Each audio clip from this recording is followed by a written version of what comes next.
Well, hey, Mount Calvary. It's good to see you. My name is Ryan Martin. I'm one of the youth leaders at Mount Calvary Church. And let me first just say, I know many of you who will be watching this video, and I miss you. I wish I had the ability to be with you, to be able to talk to you today. And I'm sorry that this is the way things have been for you. This just doesn't seem fair. It doesn't seem right. And if there's anything that I or we as leaders can do to come alongside you, we want to do those things. So don't be afraid to reach out to us if you would have questions on anything or just want to talk through things with somebody, because it's not an easy time right now. So today's text, we're going to jump into 1 Corinthians chapter 2. And we're going to take a look at verses 1 through 9 today. So I want you to actually do this. I want you to pause the video, go read those 9 verses, and then come back. All right, go pause it, read it, come back. Ready? Hit pause. Great. So you're going to go read it. Great. You read it. Awesome. And now you're back. Great. Awesome. I stole that idea from Mo Willems. My kids are watching him do some videos on art projects and things. But so the big idea I'm hoping that you kind of take away from here today is this idea of, what does your life revolve around? Does your life revolve around worldly things, or does it revolve around God-centered things? When we look at this passage, we see that Paul is talking about how he first came to Corinth and how he proclaimed his message. And as I was processing this passage, I started to actually make a list of the ways that Paul spoke, almost like a pros and a cons list. Like, how did Paul speak and how did he not speak? And you'll see a lot of contrasts as you take a look through the passage. And so today I want to look at 2 particular things that stood out to me that fit underneath that category of, what does my life revolve around? The first thing I want to just point out is that our job is to point people to Jesus, not to the world. You'll see in this passage here that Paul talks about worldly speech. He talks about worldly wisdom, temporary things, instead of godly speech and godly wisdom and godly things. Paul, what he preached to them was not a feel-good message. He didn't use the how to live your best life message. It wasn't 5 steps to a better life or 3 steps to a better career. Those are all worldly things that he says he avoids. And the reason why he avoids those things is the result of pursuing all of those worldly things are worldly results. Like, you get what you get when you chase after those things. And so you're left with a life filled with striving and never-ending satisfaction. The opposite of what Paul says that he did when he came to them is he preached the gospel, and that was it.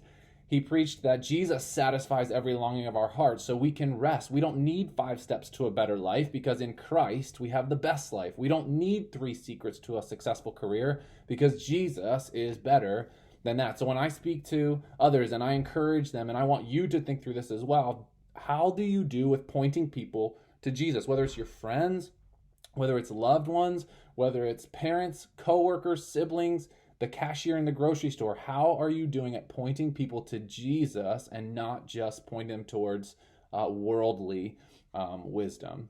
The second thing, so the first one is, I want you just to consider how our job is to point people to Jesus and not to the world. The second thing that I want you to just consider is that that was kind of how you relate to other people. I want to just take a second to think about, how do you relate to this passage? I want you to just consider, like, your ultimate need has nothing to do with the world, and it has everything to do with Jesus. Probably my favorite line from this passage was chapter 2, verse 2, where Paul says, "For I decided to know nothing among you except Jesus Christ and him crucified." So this concept is similar to my first one, but I'm instead of how we relate to other people, I want to talk to you. So we all have pressure points in our lives. And what I mean by that is, we all have things that frustrate us, things that disappoint us, things that we aren't good at, things that go wrong, things that people have done wrong to us. And what I want to just, for a brief second, convince you of is that no matter what that pressure point is, no matter what that struggle is in life, that Jesus is actually what you need in that situation. I don't know what those things are for you at this moment, but Jesus is what we actually need. We're headed into this time of year where even my neighbor is outside growing as I'm mowing as I'm making this video. Our grass is starting to grow. And when I go outside and I mow the grass, our grass never looks better than the 2 minutes after I mow it, right? So I mow it, everything's at the right level, everything just looks really nice and green, everything looks great. And then inevitably, a few hours later, and certainly by the next day, all the weeds start popping up. And I swear the weeds in the crabgrass grow 100 times faster than regular grass does.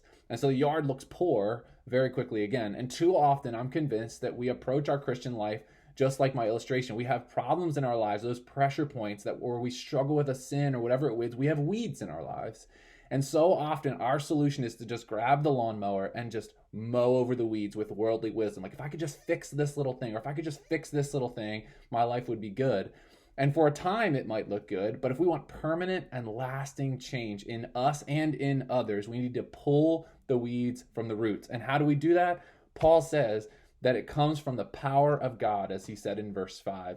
And so if we go back to yesterday, where does this power of God come from? Well, it comes from the word of the cross. It comes from the gospel. And if we look here in chapter 2, again, I read that verse to you. We said that Paul said, I decided to know nothing among you except for Jesus Christ and him crucified. Paul says it's all and only about Jesus. That's the only thing that we need. And so my question to you is, what does your life look like? What do you know, like Paul is saying there? Often we want the quick 5-step plan or the 3 secrets, but Paul said he wanted to just know Jesus. I don't know what you're struggling with today. Too often we try to fix our problems by mowing over them instead of uprooting them, and I'd encourage you to press into Jesus today. So 2 things from today. One is, as we live our lives out to other people, we want to point people to Jesus, not to worldly wisdom. We want to know Christ and him crucified, like Paul said. And the second thing is that your ultimate need has nothing to do with worldly wisdom, and worldly wisdom doesn't fix it, but it has everything to do with Jesus. God bless you guys. I miss you, and I wish to be back with you soon.